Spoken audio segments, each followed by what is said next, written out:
But first, last night's game with Deflategate behind them. Tom Brady and the Patriots picked up where they left off in the Super Bowl. Tom Brady finished 25 of 32 for 288 yards and 4 touchdowns, with 3 of those going to Rob Gronkowski. Here's Brady after the game. Yeah, it was a pretty special night, so I was excited. Our whole team was excited. You know, it's a we haven't had one of these games in a long time, so it's always fun being out there and getting the opportunity to go play, and we took advantage of it.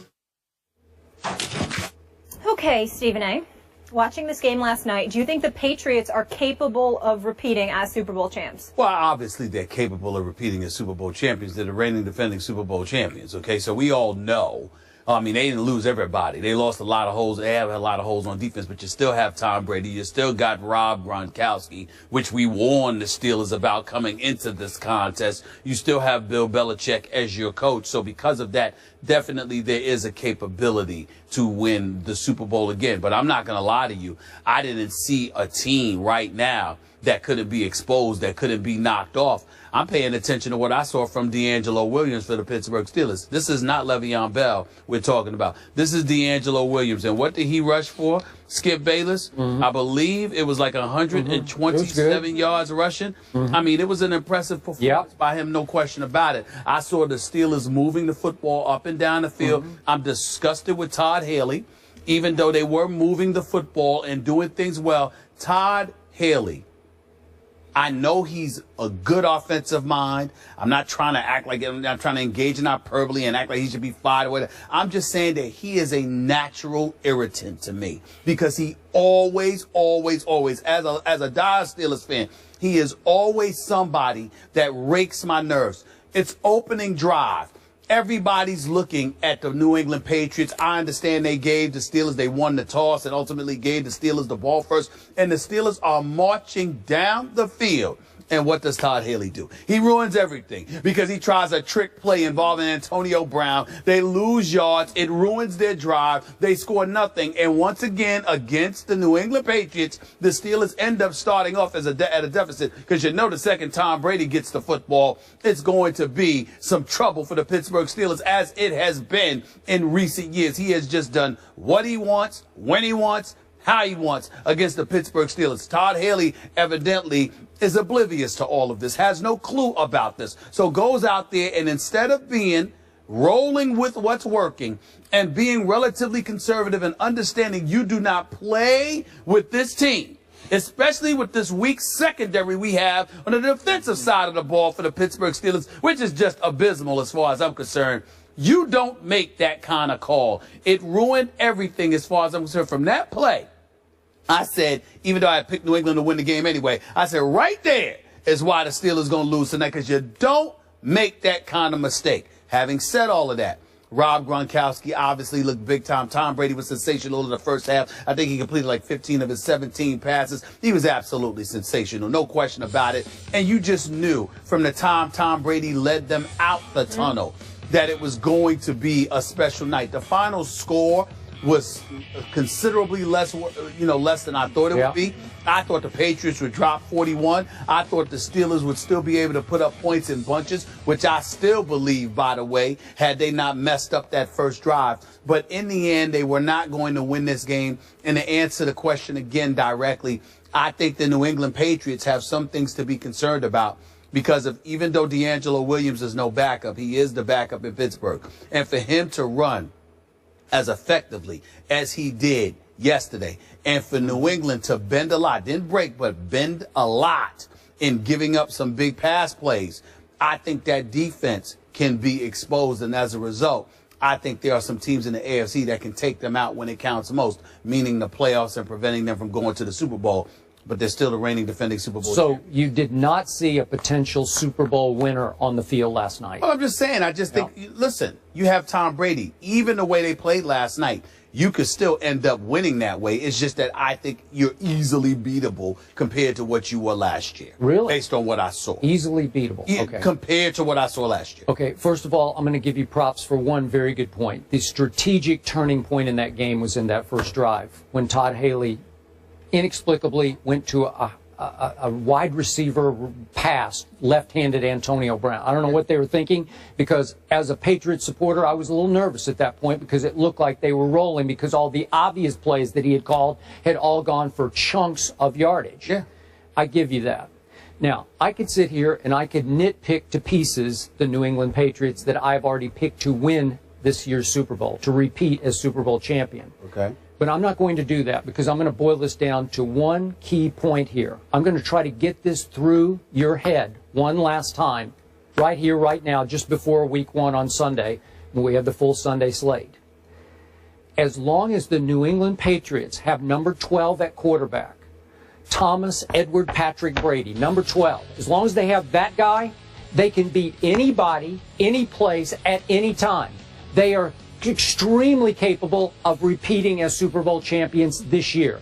You can pick them to pieces, you can flaw them to death, you can flay them, and you can tell me this, that, and the other. But this man gave you another masterpiece last night.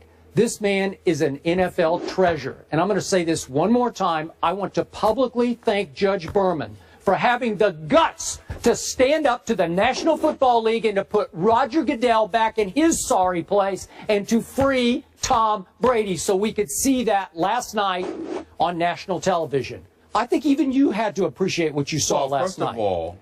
First of all, we all appreciate Tom Brady, the football player. There's no question about that. Secondly, I don't think it took the judge courage. He doesn't work for the NFL. He doesn't work for the Patriots. He doesn't work for... I thought he... Excuse me, he's a federal judge. The NFL had home court advantage in that case. No, they had home court advantage because the belief was that the courts are management-friendly, which they are. But the judge itself, a federal judge, the league has absolutely positively no dominion over him. So it didn't take courage on the part of Richard Berman to sit there and usurp Roger Goodell's supposed authority and insert Tom Brady think it took back into huge backbone. No, it did not. Yes, it did. Listen, you know it did. did. Not if you're a federal judge. Is all I'm trying to say. When the whole world is predicting that Roger Goodell is going to steamroll Tom Brady. But the whole world isn't the judge overseeing the case, nor is he a federal judge that has no obligation to the NFL. I'm just saying, you're throwing out the word courage. Okay. That's all I'm so trying to back to football. Enough of that. Thank you. You know, you can have your bad man, Aaron Rodgers. You can have Andrew Luck, as in Luck, first ballot Hall of Famer Andrew Luck. You can have them. Right here, right now, still the best quarterback in all of football is number 12, Tom Brady, at age 38. I'm sorry. He put on another show last night. Nobody can operate an offense more smoothly. 7 out of 11 he went on third down. Nobody throws a sweeter, nicer, more accurate, more catchable football than Tom Brady throws. 12 times he threw it at Julian Edelman. 11 of them were caught. That's Julian Edelman, a former quarterback in college, drafted in the 7th round. Are you kidding me? That's your go-to receiver? He's making a star out of Julian Edelman. No disrespect to Julian. Love him. Love his trash talk because he backs up every word that he spews at those DBs. So I love what I see.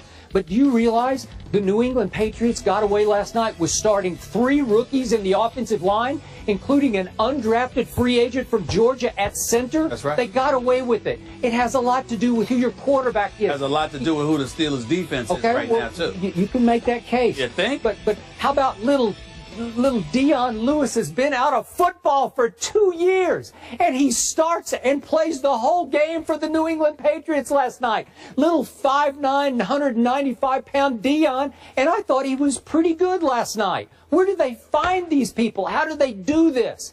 It has a lot to do with who you have at quarterback, because you can always trust that Tom Brady's going to throw it accurately to somebody. And Gronkowski, by the way, has a monster now at tight end in Scott Chandler. A monster at about 6 feet 7 inches tall. You better look out. And all you teams that want to trash talk about, all you got to do is rough up Gronk at the line of scrimmage and you'll knock him off his... Are you serious? So I thought for a while the strategy was, we're trying to deke him here because we're not going to cover him. He thinks we're going to rough him up. We're actually not going to cover him. Are you kidding me? So he shredded them, oftentimes when nobody was covering him. So my point is, I told you yesterday, little Malcolm Butler, the Super Bowl hero, he is going to start turning into a star this year. And I thought, even though the numbers scream that Antonio Brown had a great game last night, 9 catches for 133 yards and the late touchdown, listen, Malcolm Butler played his little tail off last night. That's the hardest receiver to cover in pro football as far as just chasing him around. He had him in solo coverage. It seemed like 2/3 of the time. So Malcolm Butler, I thought, played very well last night. He showed you his ability. The problem is he just got to get his hands up and catch the football. He should have caught the last one or at least knocked it down, and a whole lot of people lost a whole lot of money because of that one throw into the back of the end zone with whatever it was, 2 seconds to go. Sorry about that, Brian. But the point is, that's just a little inside joke, but the point is, I know they have some flaws, but I saw the makings of another Super Bowl team that will start coming together, and I'm telling you, you shouldn't bet against this bunch. Well, I'm saying to you that let's not, get carried away simply because of the Steelers' defense. Let's call it what it is. Their secondary. I mean, you got Dick LeBeau, he's gone. Keith Butler's your new defensive coordinator. He and Mike Tomlin are supposed to have their fingerprints on this defense, but we haven't seen that yet. This is just the first game of the season. Okay, you got Ike Taylor. He's experienced. He's gone. You got Troy Polamalu. He's experienced. They're in transition. They're in transition. And everybody's talking about William Gay and, two of these boys and Timmons, and I'm just looking at them, Shazier and Jarvis Jones, and I'm just saying to myself, I need to see a defense that shows up. I didn't see a defense that was able to get to Tom Brady as much as you would like, considering the youth on their offensive line. I think they had got him twice. I think they got like a combined. I think they got like a combined 5. In terms of their starters, started about combined 5 games, for crying out loud. You look at the Steelers' defense; their secondary is abysmal. And the fact is that going up against that secondary, particularly if you're Tom Brady, forget about the receptions by Gronkowski and 8 or 9 different receivers. Did you see how open these guys were last night? You see how many defensive assignments were missed? That's what I'm saying. Obviously, it's going to get better because a legitimate argument can be made that it can't get much worse. The Steelers' defense did not look impressive. Their secondary looked embarrassing. And because of it is why I don't think you can really judge what you're going to see from the Patriots. We can all predict that the Patriots are going to be formidable. They're the reigning defending Super Bowl champions, and they still have Gronk. They got Chandler. They've got Tom Brady. They've got Bill Belichick. You've got everything in place offensively. The Edelmans, the Amendolas of the world. Everybody's there. Not Vereen or Ridley, but pretty much everyone else is there. Defensively is where I think the Patriots can get exposed, because let me tell you one way there is to stop Tom Brady. How about keeping him off the field, which the Steelers were doing relatively successfully? If you keep Tom Brady was cussing at himself last year at Lambeau Field. Why? Because that bad man that he is, Aaron Rodgers, when it counted, didn't let him get the ball back and didn't give him an opportunity to get back on the field to save the day. That's what I'm saying to you. Certainly Tom Brady can be who he is, as effective as he is, as great as he is. But that's only when he's on the field. And in order to get him on the field, that defense has to show up. And they bended entirely too much against the Steelers last night, without Le'Veon Bell, without Pouncey to help protect Roethlisberger, without Martavius Bryant. So guess what? When you're going up against some other teams, particularly teams with a running game, you might be able to keep Tom Brady off the field. And that's a problem. Okay, last quick point. Are you ready now to buy into Tom Brady as the best quarterback in football? No. Why not? No. Even after that? Why? I think that Aaron Rodgers is about to play this Sunday. I didn't see Aaron Rodgers playing last night. You saw Aaron Rodgers playing last night? I didn't see him. I did not see Aaron Rodgers playing last night. That's a good question, because I did not see that. I watched the second half of the NFC Championship game at Seattle, and I didn't see Aaron Rodgers either. What happened? Come on, guys. Where was he? And I remember, maybe he retired. And I remember I don't the year know. before you said the same thing about Tom Brady. So what? So what? Tom Brady can have a bad AFC Championship game, but Aaron Rodgers can't have a bad NFC Championship game, which, by the way, was against the Legion of Boom.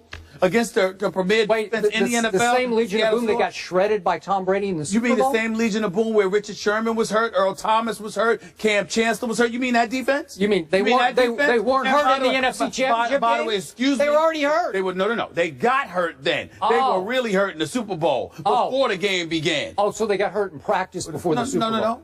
No, they got hurt in the NFC Championship. Thank you. Okay. So where was Aaron Rodgers in the second half? They got hurt. QBR of All I'm saying to you is that 12. you're talking about Seattle. We talk about Seattle. There's no shame in Seattle. Don't tell us to rush. We talking. You know, you can't sit there and He's look at just Seattle. upset. I It's know okay. that. I'm just saying you can't look at Seattle and ignore the fact that they're an elite team. Can't do it. We're going to get into Seattle more later. Pretty quickly here, I think. You know, Yeah. I can't. I'm nauseated already. You kissing the Tom Brady's. Right? Forget Tom Brady. He has a tough Good. test, Stephen A. Good. Tough test next week against the Bills defense. Rex Ryan always plays him tough. We'll see him About to against find that team. out. Yeah. Let's- After last night, New England is now the favorite, Skip, in the AFC, according to Vegas. And I really enjoyed your trash talking on Twitter last night. Thank Equally you. I appreciate that. as amusing as it could. This next one,